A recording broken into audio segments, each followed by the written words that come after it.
Bonjour chers auditeurs, bienvenue à Radio Courtoisie, à Culture et Politique, sur l'émission Culture et Politique sur Radio Courtoisie. Richard Haddad au micro, avec Pierre-Henri, comme tous les lundis à 17h30. Bonsoir Richard et bonsoir à tous les auditeurs, ravis de vous retrouver une fois encore.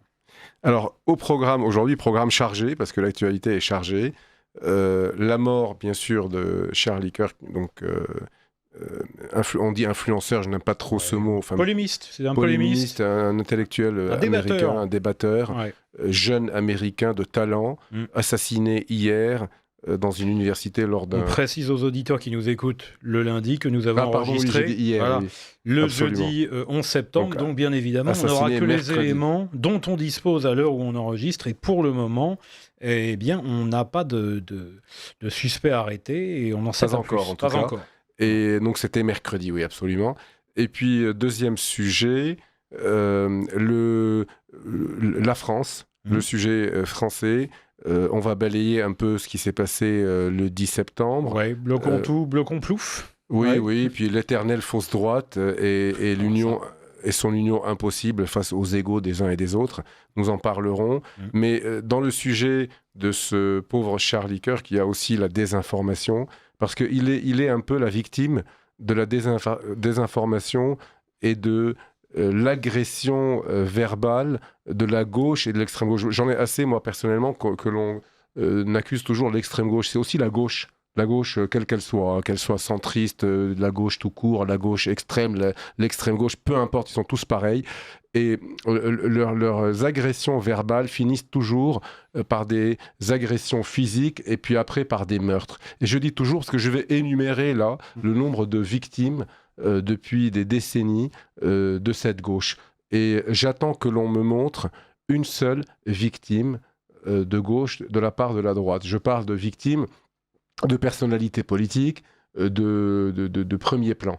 Alors, comme ça, je peux commencer par ça juste, parce qu'ils jouent toujours les victimes, ils crient toujours au fascisme.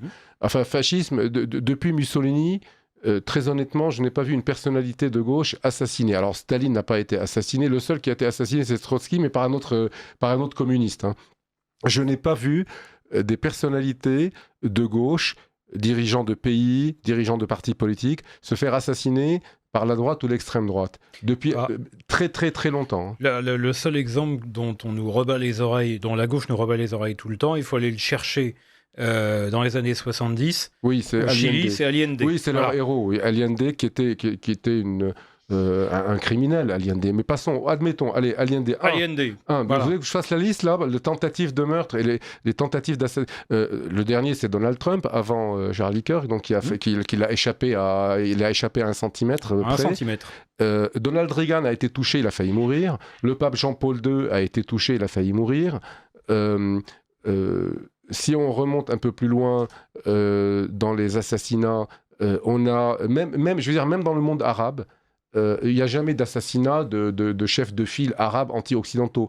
Juste quand ils font la paix avec Israël, ils sont assassinés. Alors Anwar el-Sadat a été assassiné avant, jamais on a tenté de l'assassiner. Par ses anciens amis des frères musulmans. Dès qu'il a signé avec Israël, il s'est fait assassiner. Je veux dire qu'il y a quelques années, on a eu la mort d'un délinquant américain, un vendeur de drogue, un délinquant qui s'appelait George Floyd. La terre entière, le globe terrestre s'est soulevé pour la mort d'un criminel qui a été arrêté par la police, qui a un peu forcé la main et qui est mort. Très bien. 24 heures avant la mort de Charlie Kirk, une réfugiée ukrainienne aux États-Unis prend le métro. Elle se fait assassiner par un Afro-Américain. Ça, c'est pour le langage un peu politiquement correct. Enfin, un noir américain. Un noir américain. Voilà. Il l'assassine, il revendique son assassinat comme un crime anti-blanc. Je l'ai eu, cette blanche. Voilà. Et donc, je n'ai pas vu la terre entière se soulever, parce que c'est un crime. Voilà. C'est un crime revendiqué raciste. Personne n'a bougé, personne n'a moufté. Mais en fait, la rhétorique qu'on a entendue dans les rares médias qui en ont parlé, alors aux États-Unis, les médias ont fini en parler sous la pression populaire des réseaux sociaux et via Donald Trump, qui n'était pas tout à fait au courant et qu'un journaliste a interpellé sur le tarmac d'un aéroport en disant « Est-ce que vous avez entendu parler de ce meurtre ?» Trump a dit « Je saurai tout d'ici demain matin » et le lendemain, il a fait, lors de ses conférences de presse quasi quotidiennes, il a fait une déclaration qui était extrêmement forte. Il en a fait une autre au sujet de Charlie Kirk, dont je lirai des extraits tout à l'heure. Mais là, en France, quand on vous sort la même rhétorique que lors des meurtres et des attentats islamistes, c'est un déséquilibré. Oui, alors cet afro-américain, ce noir-américain, c'est un schizophrène. En fait, passé Muscade, il n'y a rien à voir. Non. Voilà. Mais quand bien même... Alors, pour commettre un meurtre comme ça, tuer des innocents dans le métro, certes, il faut être dérangé, mais et alors, ça n'empêche pas que... le flic aussi qui a tué George Floyd est un déséquilibré, qui aime tous ces gens qui tuent... Alors, la seule différence, c'est que l'Ukrainienne en question n'était ni une trafiquante de drogue, ni une délinquante, et qui ne résistait, parce que rappelons que George Floyd résistait à son arrestation. Oui, en plus d'être lourdement intoxiqué par des substances Absolument, stupéfiantes. Il était drogué, vendeur de drogue, délinquant, et il ne voulait pas se faire arrêter. Alors, vous savez, moi, quand la police m'arrête, je m'arrête. Voilà. Donc, si ce George Floyd avait obéi aux ordres de la police qui voulait l'interpeller, il ne serait pas mort. Voilà. Alors que l'Ukrainienne, elle n'a rien fait. Elle était dans le métro, d'ailleurs, c'est filmé. Elle était assise dans le métro, il y a quelqu'un qui lui saute dessus, qui la tue. Alors, personne n'a... Qui s'en va et personne ne bouge. Oui, et évidemment, aucune réaction dans le monde. Mais là, c'est encore pire avec Charlie Kirk. Parce que Charlie Kirk est un politique. Rappelons pour les auditeurs, parce qu'à mon avis, beaucoup ne le connaissent pas tout à fait. Je dois avouer que moi-même, et pourtant je suis pas mal sur Twitter, enfin X, anciennement Twitter, et c'était une personnalité dont j'avais entendu parler, mais sans tout à fait suivre les interventions. Et en fait, c'est un jeune homme, au moment de sa mort, donc hier, il n'avait que 31 ans, qui a créé une espèce de mouvement étudiant conservateur et chrétien qui s'appelle Turning Point USA, qui veut dire en gros point de bascule États-Unis, et qui s'est spécialisé dans les débats. Et il adorait justement débattre avec les gauchistes, de manière d'ailleurs très pacifiquement, c'était très pacifique et très honnête. Qui était ouvert au débat. Il discutait, il n'agressait personne. Il organisait des débats très souvent dans des campus, donc avec des représentants parfois syndicaux, d'associations étudiantes très hostiles, mais il réussissait toujours, même avec une foule qui parfois lui était favorable, à organiser des débats qui se passaient bien, qui se tenaient bien et où l'autre n'était ni bâillonné, mais exactement. C'est parce que d'abord, il était brillant. Dans les débats, il remportait ses débats et il arrivait même à retourner les situations. Et c'est pour ça qu'ils l'ont tué. Ils ne supportent pas de perdre, ces gens. Et de perdre, en fait, face à quelqu'un qui maîtrisait admirablement bien la rhétorique, la logique. Et en fait, il combattait ses adversaires avec beaucoup d'humour et beaucoup d'ironie, mais surtout avec une base logique. Et là, il organisait une nouvelle série justement de débats publics dans des campus américains. Il a été abattu sur le campus de l'université Utah Valley. Voilà. Et le titre de cette tournée, c'était « Prove me wrong », c'est-à-dire « Venez prouver que j'ai tort ». Ouais, c'est ça. Et c'était, en fait, c'est extrêmement il était brillant courageux. À cet exercice. C'est extrêmement courageux, c'est extrêmement brillant. Il était brillant parce qu'il démontrait, comme vous venez de le dire, Pierre-Henri, c'est rationnel. Et en fait, il ridiculisait ses adversaires wokistes. Il les ridiculisait. Et en fait, ces gens-là sont des totalitaires. C'est-à-dire qu'ils ne supportent pas la contradiction, ils ne supportent pas qu'on leur démontre qu'ils ont tort, ils ne supportent même pas, non pas qu'on leur démontre qu'ils ont tort, mais qu'on ait une autre pensée que la leur. Ce sont des totalitaires criminels. Et donc, Charlie Kirk a été assassiné, mais imaginez une seconde, un grand intellectuel, un jeune intellectuel débatteur, c'est vrai qu'il n'y en a plus. Pardon, je suis une petite arme, mais ils ne débattent plus. Ils ne débattent plus. Mais imaginons un chef de file de la gauche démocrate ou de la gauche dure, peu importe. Imaginez Sanders, pas Alain Sanders, notre ami. Bernie Sanders. Plutôt jeune Bernie Sanders. Le candidat ou l'équivalent à gauche au présidentiel américain. Non, mais mieux, Kamala Harris, on va dire. Allez, imaginez, elle fait un discours, on l'assassine. Mais la Terre entière aurait été en grève, on aurait mis des drapeaux noirs partout, la planète entière aurait baissé les drapeaux. Alors, et on va y venir, et tout de suite, on aurait pointé du doigt à Trump en disant c'est lui l'assassin, c'est lui le responsable. On aurait accusé la droite de tous les pays du monde, qu'elle soit extrême ou pas, d'être criminelle. Oui. On leur aurait demandé de baisser la tête, de s'excuser. De s'humilier. Mais rappelez-vous ce qui s'est passé avec George Floyd. Alors, tout à fait. Qu'est-ce qui s'est passé avec Charlie Kirk au Parlement européen, Sarah Knafo et d'autres députés de droite européens ont voulu faire une minute de silence. aujourd'hui même. Enfin, aujourd'hui, pardon, c'était jeudi. Jeudi 11 Encore septembre, une fois, je me trompe. Jour où nous le lendemain de l'assassinat. Ils ont voulu faire une minute de silence. Une minute de silence, c'est le respect pour quelqu'un qui vient d'être assassiné, quelle que soit son opinion politique. Dans des conditions où, normalement, même ses adversaires politiques et idéologiques devraient au moins avoir le respect dû à un assassiné. Oui. Ce qui arrive parfois aux États-Unis, par exemple, vous voyez, j'ai oublié son nom tellement il était insignifiant. L'ancien président, le prédécesseur de Donald Trump. Biden. Biden, pardon. Oui. Joe Biden, évidemment, a fait un communiqué pour condamner ça et regretter, etc. Obama aussi. Et en fait, on est pire que les... On est oui. dans tous les sens. Notre droite, elle est moins bonne que celle des États-Unis. Notre gauche est pire que celle des États-Unis.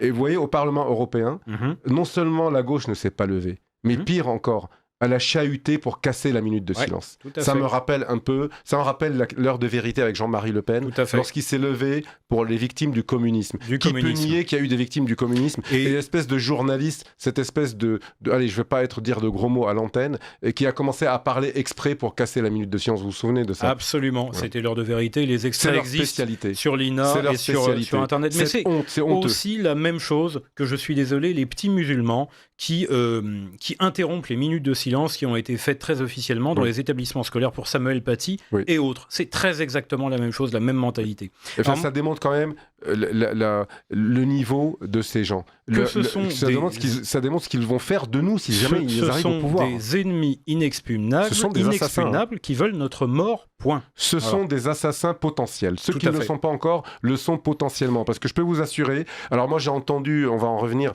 sur des chaînes de télé, les représentants de ces gens-là dire, eh bien il l'a cherché. Oui, bien fait.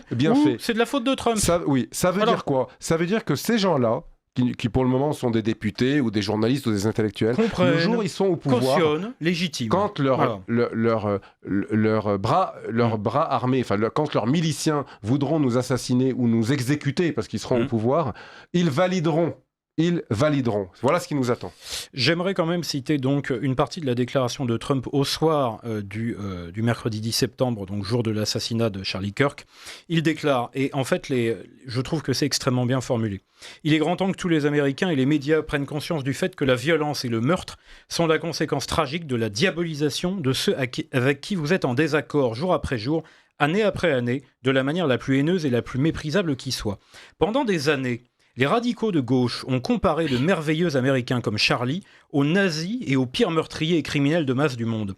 Ce type de rhétorique est directement responsable du terrorisme que nous connaissons aujourd'hui dans notre pays et il doit cesser immédiatement. » Trump a continué en promettant de poursuivre, je le cite, tous ceux qui ont contribué à cette atrocité, à la violence politique, y compris les organisations qui la financent et la soutiennent, ainsi que ceux qui s'en prennent à nos juges, les forces de l'ordre et tous ceux qui maintiennent l'ordre dans notre pays, etc. etc. Il dit exactement, il vient de résumer exactement ce que nous essayons de démontrer, ce que nous démontrons depuis des années maintenant. C'est-à-dire que la gauche est tellement confite dans l'idée qu'elle représente le bien et que tout le reste n'a même pas le droit de vivre, en fait. Au départ, c'est même pas le droit à la parole, puis à la représentation politique, puis on en arrive, en fait, exactement à la situation qui précède le déclenchement de la guerre civile en Espagne. Ah bah la peine de mort, sauf pour les fascistes, disait Alain Krivine. Sauf pour les fascistes, voilà. Voilà, et c'est toujours d'actualité. On fait une pause pour le Bobinon et on reprend. Vous appréciez cette émission? Alors aidez Radio Courtoisie à en produire d'autres. Rendez-vous sur soutenir.radiocourtoisie.fr. Merci d'avance. Alors, on reprend sur ce sujet.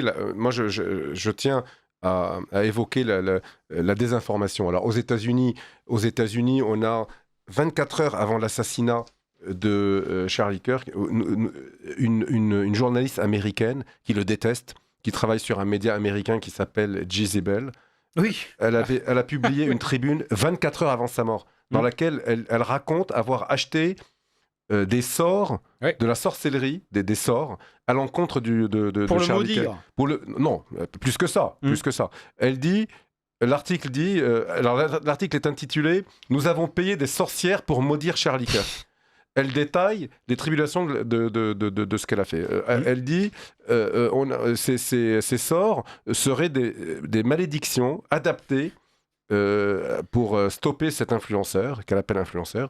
Je veux juste qu'il se réveille chaque matin avec un bouton inexplicable. Je veux que le micro de son podcast tombe en panne à chaque fois qu'il appuie sur le bouton d'enregistrement, etc.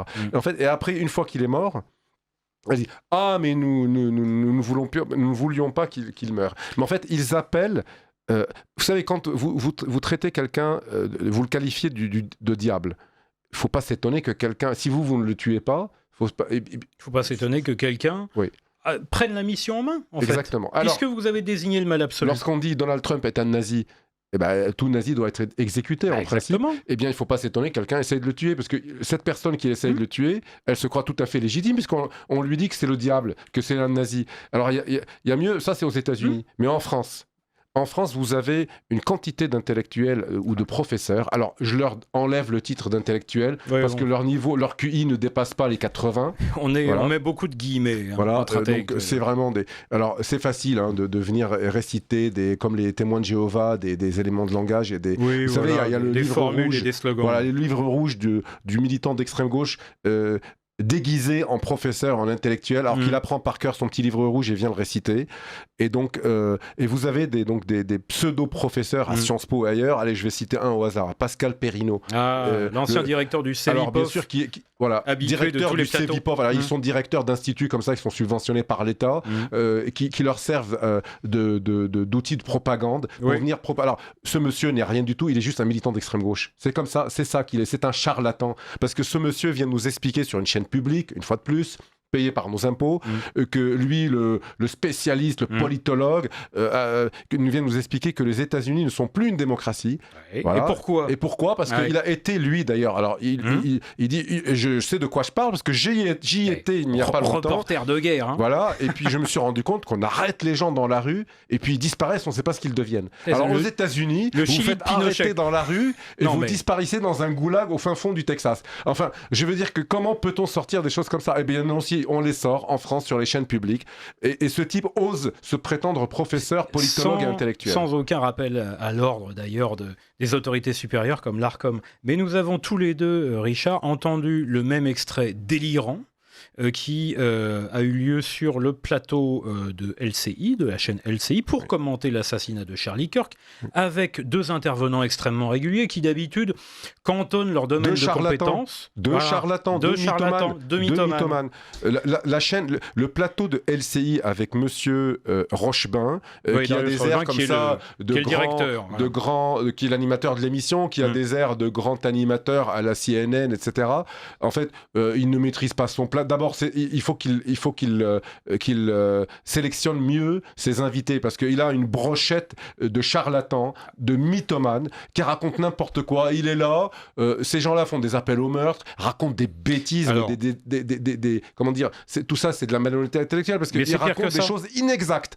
Chacun a le droit d'avoir une opinion. Dans certains cas, c'est du mensonge pur. Il ne s'agit pas d'opinion, il s'agit de mensonge pur et dur. Et lui, il est là, il lève le petit doigt pour leur dire « Ah non, vous exagérez ». Alors, en l'occurrence, il y avait d'un côté Sergueï Girnov. Oui, une espèce d'escroc. Soi-disant ancien agent du KGB. Je veux dire un escroc intellectuel. Intellectuel, bien sûr. Soi-disant ancien agent du KGB, donc qui d'habitude est là pour nous expliquer. Qui est fier d'être un ancien agent du KGB. Moi, à sa place, je me cacherais sous une table. Exactement. Que fait-il en France, ce type ? En tout cas, j'en ferai pas un fonds de commerce. Et qui vient nous expliquer, en gros, que l'assassinat de Charlie Kirk, je reprends à peu près ces termes, c'est Trump qui récolte ce qu'il a semé. Voilà. Et une autre intervenante sur le plateau, qui s'appelle, rappelez-moi son nom. Qui s'appelle Samantha... elle s'appelle Samantha point d'interrogation. Ouais. Parce que, en fait, elle a choisi le nom à particules d'un de ses 45 ex-époux, vous voyez. Parce qu'elle a dû se marier 45 fois, cette bonne femme. On ne sait pas très bien qui elle est, parce qu'elle est mythomane, elle raconte n'importe quoi. Alors elle porte un nom comme ça à particules. Elle a choisi au pif le nom d'un de ses 45 ex-époux. Et qui nous dit, qui vient raconter n'importe quoi sur les plateaux. Non seulement elle raconte n'importe quoi, mais elle injurie tout le monde. Elle agresse tout le monde sur les plateaux. Elle ne laisse personne parler. Dès que quelqu'un dit quelque chose qui ne lui plaît pas, elle l'agresse sur le plateau pour raconter des inexactitudes. Et là, elle a dit en fait non seulement exactement la même chose, mais que elle a refait, pour prouver ce qu'elle avançait, la comparaison Trump-Hitler. Oui. Elle dit, mais rendez-vous compte, vous comparez les discours de Trump et d'Hitler, il y a énormément de points communs. Par exemple, les deux critiquent les banquiers.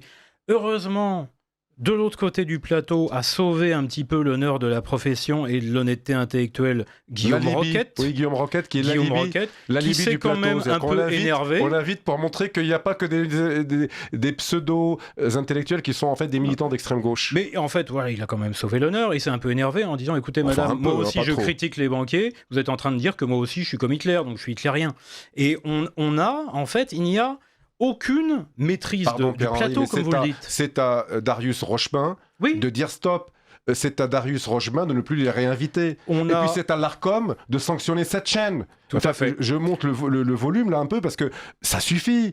On a fermé des chaînes pour moins que ça. Pour moins que ça. On a une chaîne où il y a des intervenants, d'abord qui se présentent sous des étiquettes fausses. Voilà, ce qui n'est pas honnête intellectuellement. Ou invérifiable. Non, je parle dans le cas de Sergei Girnov. J'ai essayé de vérifier un peu, je ne parle pas de Girnov, je parle de l'autre. C'est n'importe quoi. Enfin, elle se prétend. Bon. Et vous avez, sur cette chaîne, des appels au meurtre, puisque un des intervenants, pas cette fois-ci, mais quelques mois, a dit que Trump est un nazi et qu'il faudrait l'éliminer. Ça s'appelle un appel au meurtre. Ce qui fait jeudi, un des responsables du Parti républicain américain qui était interviewé sur cette chaîne a rappelé qu'il reçoit des menaces de mort à cause de ce genre d'intervenant. Et donc, que fait l'Arcom et cet intervenant, ce membre du Parti républicain américain, en France, voilà. nous a signalé qu'il s'est plaint auprès de l'Arcom et l'Arcom lui a répondu non, c'est la liberté d'expression. Alors moi j'aimerais poser la question à l'Arcom, si je dis que Emmanuel Macron est un nazi parce qu'il va reconnaître l'État de Palestine, tenez, allez hop, et qu'il faudrait l'éliminer. Que se passera-t-il ? Voilà. Que se passera-t-il ? La chaîne où je serai fermée et moi je finirai au tribunal condamné à 3 ans avec sursis, voire de la prison ferme. Oui, voilà, exactement. Donc 2 poids 2 mesures comme d'habitude. Et c'est comme ça que la gauche non seulement a imposé ses thèmes et son idéologie, et qu'elle a imposé en fait sa vision du monde du bien et du mal, qui rend littéralement des gens fous, en tout cas fous au point de vouloir prendre un fusil et de tuer des débatteurs, de tuer des polémistes qui n'ont jamais agressé personne, même pas verbalement d'ailleurs. Donc tout ça, encore une fois, montre à quel point la gauche, en plus de haïr le réel, mais ça c'est une question philosophique, la gauche est tout ce qui n'est pas elle, tout ce qui est moins à gauche qu'elle, et la conséquence à terme, c'est qu'elle veut la mort de ce qui n'est pas elle-même. Oui, et encore une fois, j'ai parlé tout à l'heure des mois qui ont précédé le déclenchement de la guerre civile en Espagne. La gauche n'agissait pas autrement que cela. Absolument, c'est-à-dire de déclarer Dolores Ibarruri, la fameuse pasionaria. J'ai oublié José Antonio, qui a été enlevé et assassiné. Et puisqu'on parle d'un phalangiste, un autre phalangiste, Michel Gemayel aussi, qui a été assassiné, parce que la liste des hommes de droite, qu'ils soient français, européens ou extra-européens, quand vous prenez le cas de la fameuse pasionaria d'extrême gauche de Dolores Ibarruri, c'était des gens qui publiquement désignaient non seulement à la haine, mais armaient mentalement les gens prêts à prendre des armes pour faire régner sa conception de la politique et de la vie. Cet homme, c'est la dernière fois que cet homme parle, et bien le lendemain, l'homme en question, c'était au Cortés, c'est une déclaration qu'elle a faite au Cortés, le lendemain, il était assassiné. On est dans le même processus. Absolument, il nous reste même pas 3 minutes, donc on a été trop long, mais je tiens quand même à aborder, le 10 septembre, on peut balayer, parce que on a vu que on l'avait prévu, c'était la manifestation des casseurs, une fois de plus, ils étaient là, ils ont cassé, qu'est-ce qu'on a fait ? On a un ministre de l'Intérieur qui nous dit on a maîtrisé les choses. Il n'a rien maîtrisé du tout. 500 arrestations, 300 gardes à vue sur toute la France. Notre ministre de l'Intérieur la seule chose qu'il sait réprimer, c'est la langue française. Voilà. Alors ça, pour torturer la langue française avec ses celles et ceux et français et françaises, il est très fort. Alors, pour quelqu'un de droite qui défend les valeurs françaises, c'est les expressions de Macron, tout ça. Celles et ceux, c'est du Macron. Il donne des gages aux wokistes. Monsieur Retailleau donne des gages aux wokiste. Ça présage de ce qu'il va faire si un jour il arrive au pouvoir. C'est ça la droite, c'est ça la vraie droite. Laissez-moi rire. Ce type ne sait faire que saboter la langue française. Il nous dit qu'on fait ce qu'on peut. Non, on ne fait pas ce qu'on peut parce que, rappelez-vous, je rappelle aux auditeurs de Radio Courtoisie, les manifs contre la manif contre le mariage homosexuel. Je peux vous dire que on a été chercher dans leur lit des jeunes militants de 18 ans qui n'avaient pas fait grand-chose. dans des domiciles de généraux de l'armée française. Figurez-vous qu'il y avait des enfants dont dont le père était général de l'armée française. On a fait des perquisitions chez eux à 7h du matin. Et des gardes à vue préventives, parce qu'on sait très bien qui est capable d'agiter. Oui. Et le ministère de l'Intérieur a la liste des principaux meneurs des groupes de Black Blocs. Il faut arrêter de nous prendre pour des idiots. Quand on veut arrêter des manifestants, tels que ceux on le fait, et c'est fait. Et c'est fait. Et puis on sait les condamner aussi, parce que là aussi, il y a eu des condamnations à de la prison ferme avec ou à du sursis avec de plusieurs années de sursis ou bracelet électronique. Pour des jeunes gens, comme on dit, de bonne famille, des gens bien éduqués, qui n'ont pas fait grand-chose.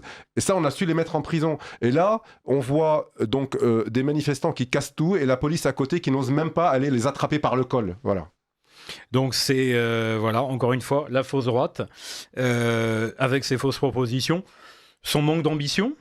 Et avec ses cocus aussi, qui sont toujours contents de se faire cocufier. Et bon, c'est sujet éternel, mais malheureusement, c'est difficile de passer à côté, tant en fait ça recouvre notre actualité. Et on se retrouve passé trop vite. Dans une semaine pour parler peut-être de sujets un peu plus gais, mais ce n'est même pas sûr. En tout cas, bonne semaine à tous les auditeurs. Merci.